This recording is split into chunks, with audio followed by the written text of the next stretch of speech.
Welcome to Democracy Now!, democracynow.org, The War and Peace Report. I'm Amy Goodman. Following Tuesday's primaries, President Joe Biden and former President Donald Trump appear set for a rematch in November after both candidates secured enough delegates to win their party's nomination. It'll be the first presidential rematch in the United States since 1956.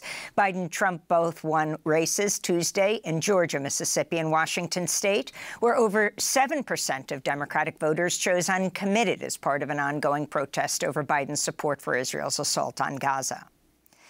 The European Union's foreign policy chief has accused Israel of using starvation as a weapon of war by blocking aid from entering Gaza. Josep Borrell spoke Tuesday.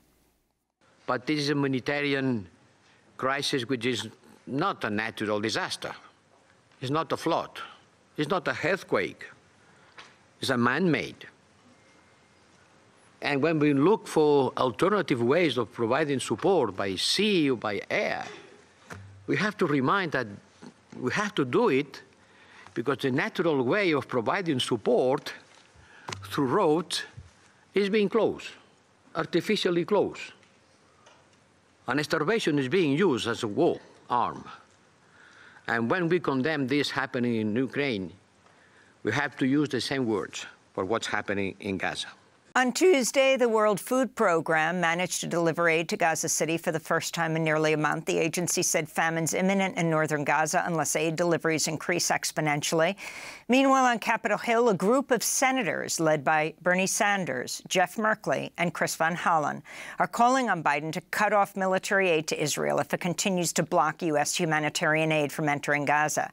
The senators cited the 1961 Foreign Assistance Act, which bars military aid to countries that restrict the transport or delivery of U.S. humanitarian assistance. Earlier today, at least 4 Palestinians were killed in an Israeli airstrike on an UNRWA aid distribution office in Rafah. Health officials in Gaza say Israeli attacks killed another 88 people over the last 24 hours, bringing the death toll since October 7th to over 31,200, including more than 12,300 children. The UN relief agency, UNRWA, says more children were killed in the first 4 months of Israel's assault on Gaza than in all other wars over the past 4 years combined. In the occupied West Bank, Israeli forces have killed at least 4 Palestinians, including a 13-year-old boy, as it carried out raids on Jenin, Tulkarem, Ramallah, and other cities. According to health officials, at least 427 Palestinians have been killed in the West Bank by Israeli forces and settlers since October 7th. Israel's expanding attacks deep inside Lebanon. Earlier today, an Israeli drone attacked a car in the city of Tyre, killing at least 1 person. On Tuesday, a pair of Israeli airstrikes killed 2 and wounded 9 in northeastern Lebanon. Israel also struck areas near the Lebanese city of Baalbek on Monday. Hezbollah responded by launching 100 rockets at northern Israel on Tuesday in what's been described as the heaviest barrage since the war in Gaza began. We'll have more on Lebanon and Gaza after headlines with Rami Khouri. Kenya's announced it's halting plans to send 1,000 police officers to Haiti until a new government's in place. The announcement came hours after Haiti's unelected Prime Minister Ariel Henry agreed to resign following an armed uprising against his rule. Caribbean leaders, the U.S. and Canada, have proposed setting up a 7-member presidential panel that would appoint a new interim prime minister. U.S. State Department spokesperson Matthew Miller spoke Tuesday.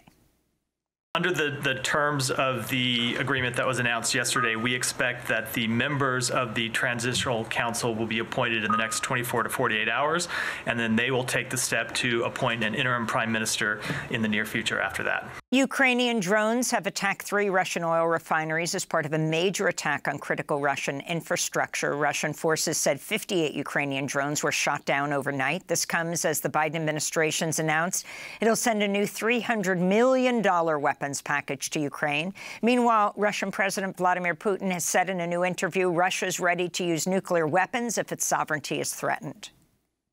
From the technical point of view, of course we are ready. The missiles are constantly combat ready. This is firstly.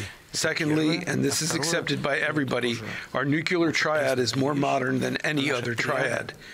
Actually, only us and the Americans have a triad, and we have advanced much more than them.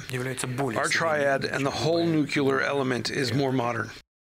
Police in Lithuania are investigating an attack on the former chief of staff of Alexei Navalny, the late Russian opposition leader.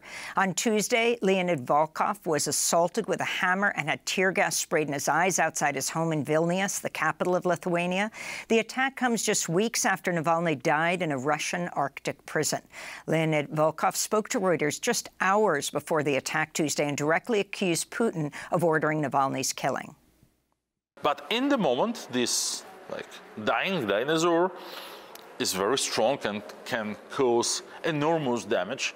That's what we've seen in the last 2 years in Ukraine, and that's what we've seen in the situation of the murder of Alexei Navalny. And we have absolutely no doubt, it's beyond reasonable doubt, that it was Putin's personal order to kill him on February 16th. The attack on Volkov occurred ahead of this weekend's election in Russia. Volkov and Navalny's wife, Yulia, have called on Russians to join an Election Day protest at polling places at noon on Sunday. Special counsel Robert Hur testified before Congress Tuesday about his report on President Biden's mishandling of classified documents. Republican lawmakers criticized Hur for not filing charges against the president, while Democrats accused him of unfairly maligning the president. In his report last month, Hur described Biden as a, quote, well-meaning elderly man with a poor memory. Democrats say a newly released transcript of Hur's interview with Biden shows the president's memory was far stronger than Hur indicated. At one point during the interview, Hur described Biden's memory as photographic. Democratic Congressmember Adam Schiff criticized Hur about his report. What you did write was deeply prejudicial to the interests of the president. You say it wasn't political, and yet you must have understood. You must have understood the impact of your words.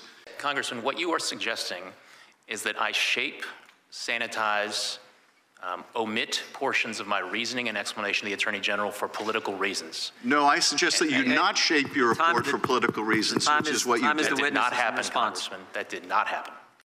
In news from Capitol Hill, the House is expected to vote today on a bill that could lead to a nationwide ban on the popular social media app TikTok, which is owned by the Chinese company ByteDance. The bill attempts to force ByteDance to sell TikTok or be banned. Backers of the bill claim TikTok poses a national security threat. On Tuesday, a group of lawmakers spoke out against the legislation. This is Congressmember Maxwell Alejandro Frost.